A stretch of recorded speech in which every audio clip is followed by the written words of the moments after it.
Silver. World News.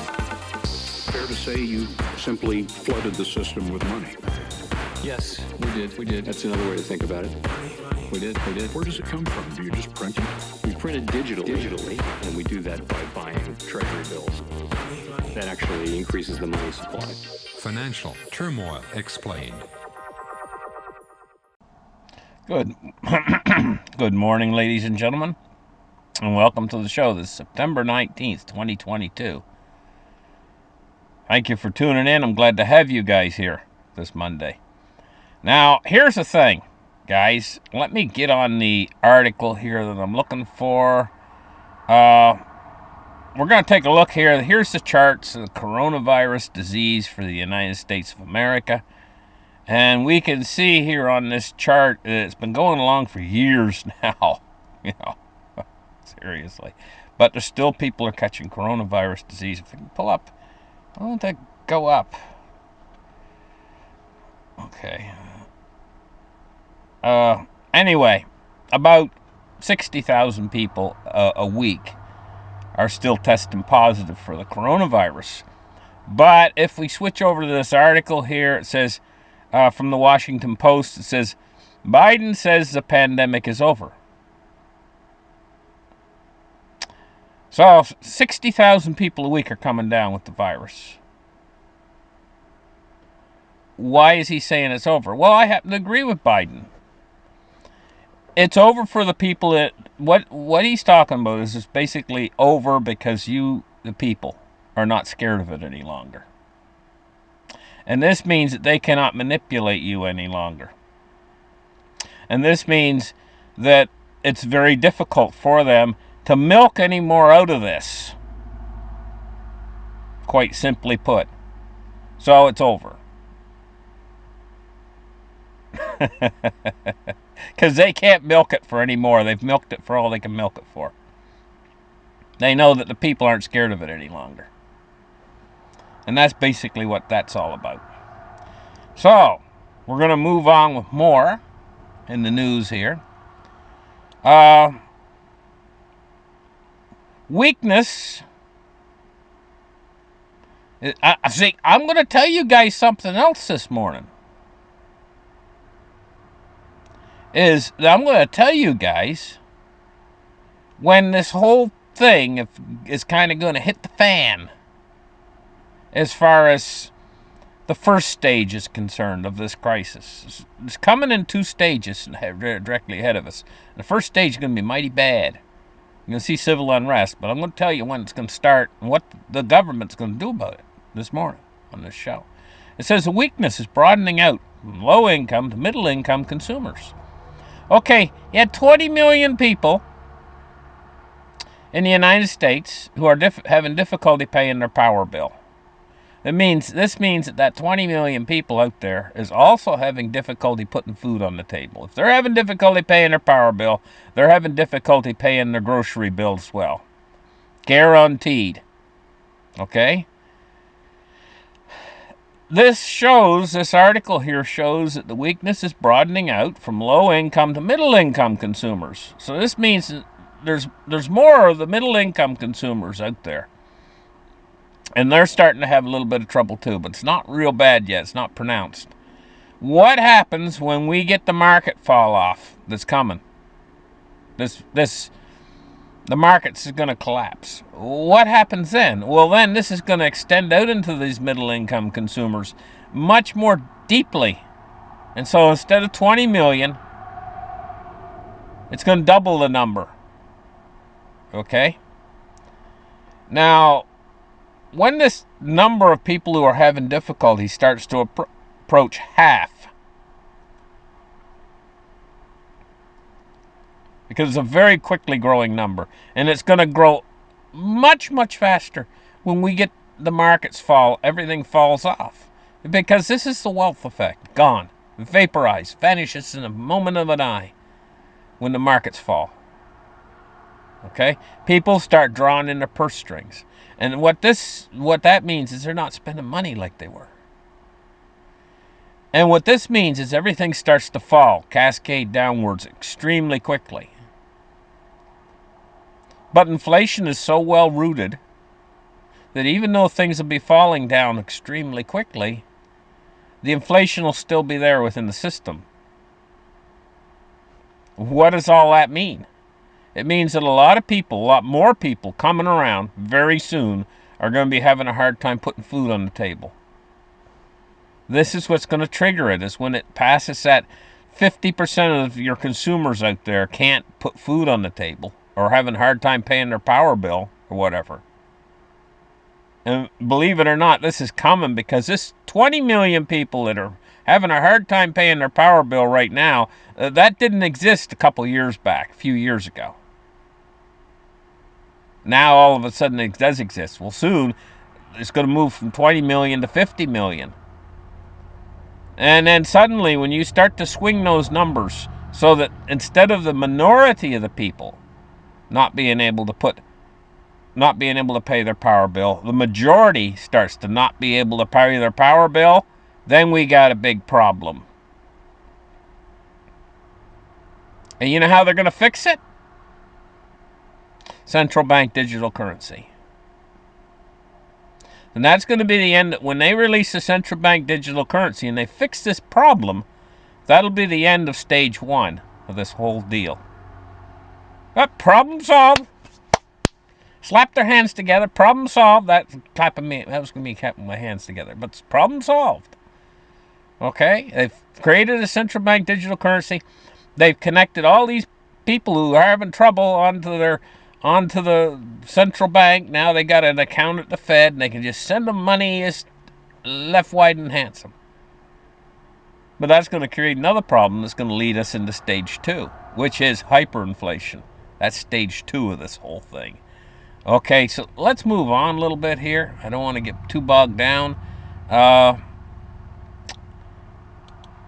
Let me see this article here. The biggest Fed rate hike in 40 years is coming this week. The markets are just staggering now. They've lost all of their upward momentum. All of their bullishness is being drained right out of them, and now they're going to come in with the biggest Fed rate hike in 40 years is coming in. It says desperate times call for desperate measures, and this might be just such a time. Persistently high inflation might force the Federal Reserve to resort to the biggest increase in key U.S. interest rates in 40 years. Okay? See, it's all starting to happen now, guys. The quickening's over and the crisis is beginning, and we're in stage one of it right now.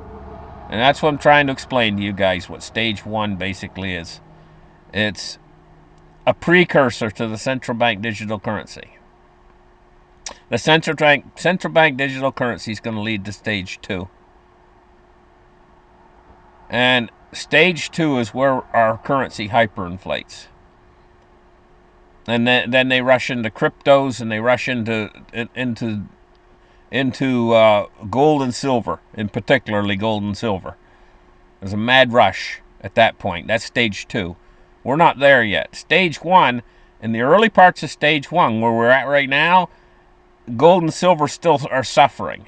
And crypto's suffering even worse. This is stage one. I'm telling you guys, this is the key.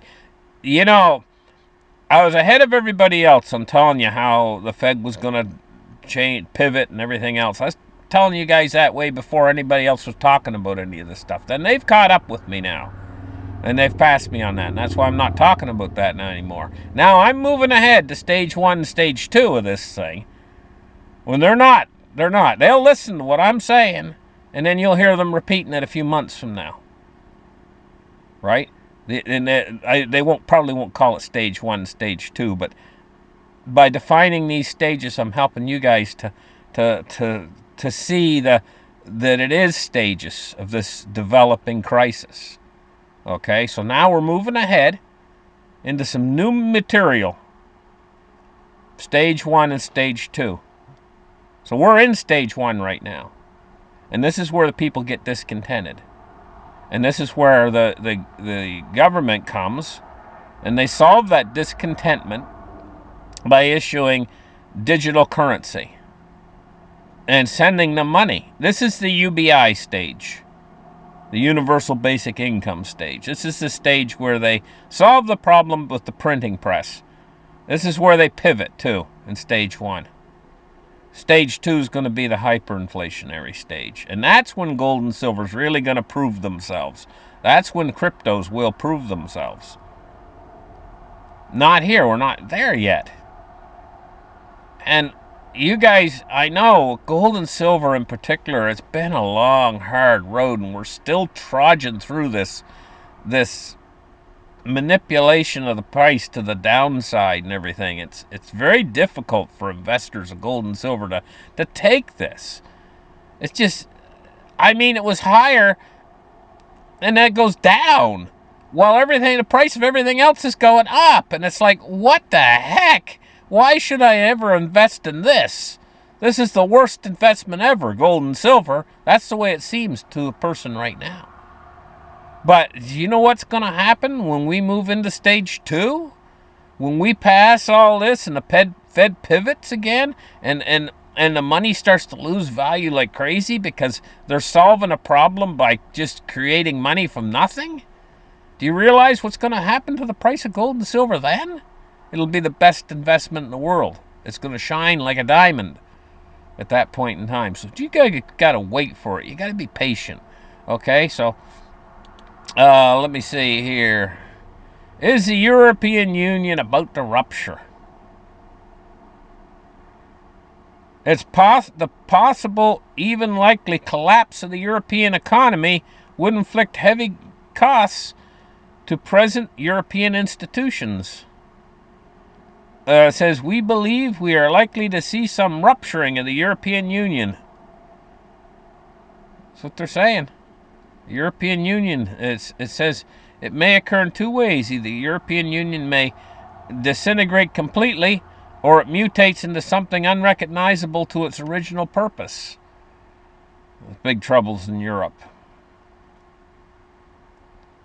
It says fault lines are emerging regarding Russian sanctions here. What are they going to do? We still get this stupid war going on over there in Ukraine.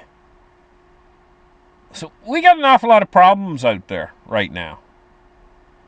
I'm just hoping that this war will settle down, and I'm hoping it'll disappear entirely, to tell you the truth. But I'm hoping it'll just settle down. It won't flare up. I really don't like this war going on over there in Ukraine right now. Tell you guys, really hate it. I hate it. Silver price today. We're looking at $19.38. It's down 21 cents on the day. See, this is what I'm talking about, guys. Silver under $20 for a whole ounce of silver. Do you realize that they have to drag hundreds of pounds of ore out of the ground, which is rocks, and then they have to pulverize them down into powder, and then they have to take that powder and they have to put it in big slurry vats and to separate the silver from the rock, and then they have to use heat and smelt it down again in the dory bars, and then they have to take the dory bars and re-smelt them, and all this requires energy. And we are in an energy crisis, yet the price is lower than it was back 30 years ago or whatever. It was $50. Back when back when you could go to the grocery store and actually buy something for your money. A grocery cart, you could push out buy $100 worth of groceries back then, and you'd have like 2 carts filled completely full. Now, $100, the place where they put the little kitties in the grocery cart, that thing you push forward and the little kitty's sitting there. Now you fill that little spot in the grocery cart, and it costs $100. 1 cart. I'm telling you guys, this hasn't moved anywhere. It's moved down. Oh, and the energy price is way up. What in the heck's going on? Is a manipulation of the price of gold and silver. From 4 big bullion banks have been doing it. And they're still controlling this price through the COMEX. But the COMEX and the LBMA right now are running out of silver. It's going poof, vanish. They had over 1 billion ounces. They had like 1,100,000,000 ounces, and then dropped below 1 billion. Now it's down to the 9s and moving into the 8s, and then it's just vanishing like it's water on a hot desert. You know, there she goes, and that number goes to 0, and they won't have any left. Serve them right. Anyway, Bitcoin today, 19,232, and Ethereum at 1357. See, these prices keep sniveling back on cryptos. Cryptos have a lot more to go down, a lot more room to fall. And I've been telling you guys this for a while now. And in this crisis right now, you have to understand about cryptocurrencies. Bitcoin has unlimited upside potential.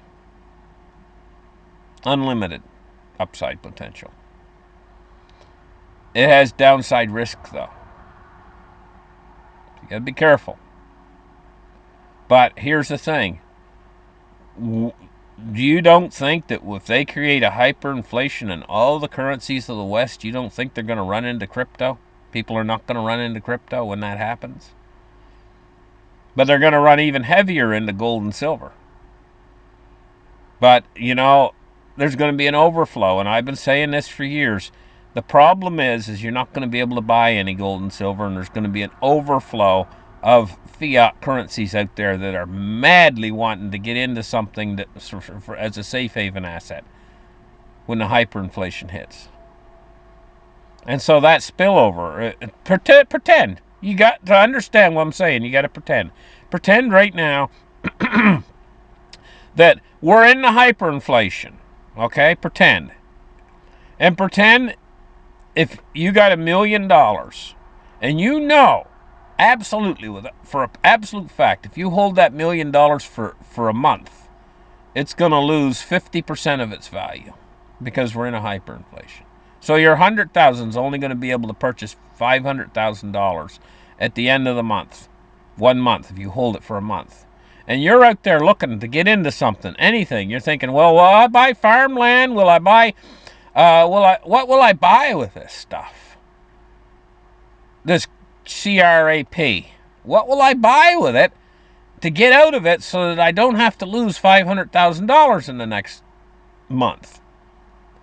Anything. Will I buy apples? Oh no, they'll rot. No, I want to buy gold and silver. That's what you're going to say. That's what I want. That's what I really want. In fact, the best, I want silver.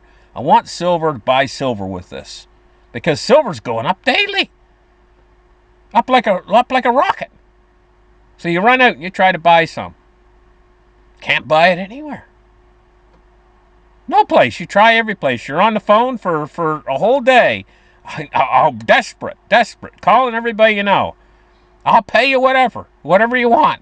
I need to get out of this fiat, right? You're in the hyperinflation, okay? So then what you do is you say, well, I'll try gold. And you try gold. You can't get any of that either. But what can you get that's going up too? Bitcoin's out there saying, buy me. And what do you think's going to happen? Yeah, they're going to buy it. And Bitcoin's going to go up too. But it's going to catch the overflow. When everybody else has bought all the gold and silver and there's none left, absolutely none to be had, and the people that have it know it's going up in value, so they're hanging on for dear life. They're not going to let go of it when it's going up, like appreciating, doubling in price every month. Are they going to let go of it? No. They're not going to sell it to you if you got fiat, stinking old fiat. I mean the dollar. If you got dollars, that's all you got. They ain't going to sell it to you. So they're going to buy the cryptos then. And that overflow is going to be more than what drove all the gold and silver up to begin with. It's going to be the vast majority of the money because the printers are going to be going full buzz by that point in time. And that's when the dollar's on its way to 0. And so that's when your crypto's going to shine, then at that point in time. But during right now, what we're going through right now, you're going to see crypto suffer worse than gold and silver because gold and silver have a floor under them. And that floor is mining production costs. And these big shots, the big shots out there, they know they can't chop it down below mining production costs for gold and silver. Or the mines will just say, hey, this is not profitable anymore, let's shut the mine down. And they know they'll have an even bigger crisis on their hands if they do that. And so they've been being very careful to leave a very small margin for the miners' profit margin.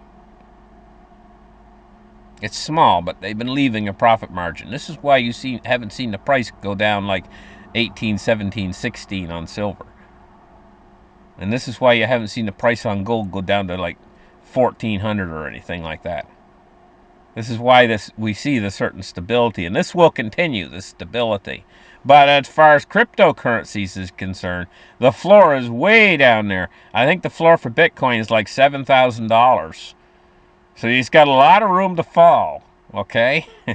So now you got the scoop on all that, okay? Let's take a look at the Dow Jones today. She's up 18 points. She was down earlier. It's one of those days where they sit there and they wait for the Fed decision. Oh, what's the Fed going to do? Is it going to be 75 basis points, or is it going to be a whole percentage point rate hike, or what are they going to do? And they're sitting there waiting for a word from the Fed. This market's totally controlled by the Fed. The S&P 500, the Dow is totally controlled by the Fed. Anyway, let's take a look now at crude oil today. It's down $1.09 at 84.02 on the day so far. Move index 124.95 on the move index. Bonds and rates, we're looking at a 30-year at 33.5 basis points, and we're looking at a 10-year at 3.48. To get into the higher yields, we have to get up to like the U.S. 1 year, 4.04. Oh, just know something really bad's coming down the pike when you see that. When you see inversions that big in the yield curve, you know we're free falling right now. We're gonna go splat. I shouldn't laugh about that because it's bad. That's bad. That's a sure sign of what's coming. But everybody knows what's coming. We're already in it.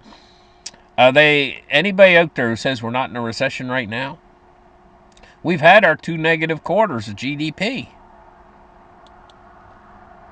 109.92 on the US dollar index.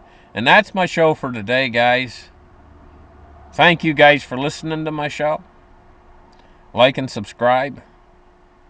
And we'll catch you guys in the very next episode. Bye-bye.